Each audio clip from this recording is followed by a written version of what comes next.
kurang.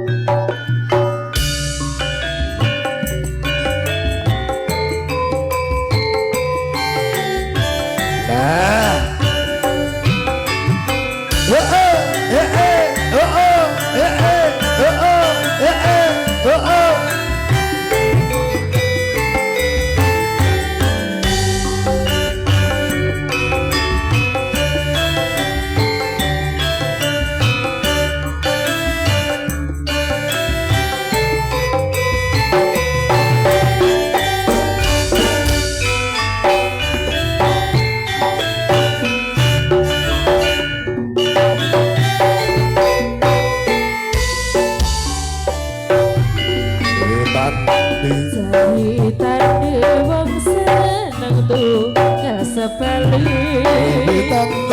Ceritane lugu jejer sate dinane Saya sampai jejer nyekel tangane Pancen ngomong mas aku tresno kowe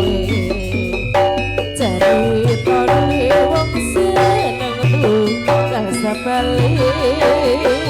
wiwitan lugu jejer sate dinane saya suwe sate jejer nyekel tangane jejer ngomong mas aku tresno kowe kenapa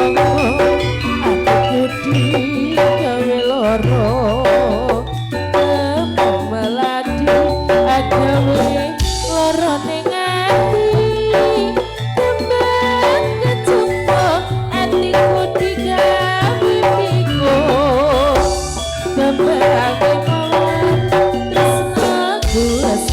Terbuya, lawang tresno ora kena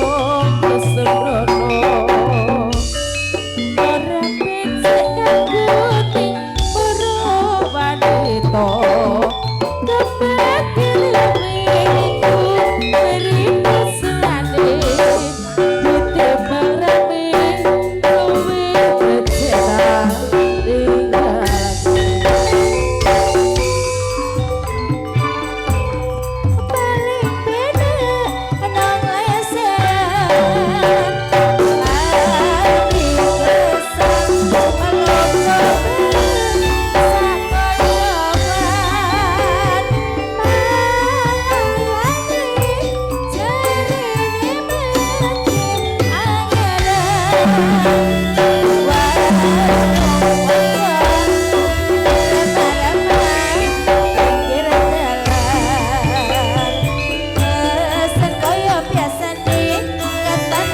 So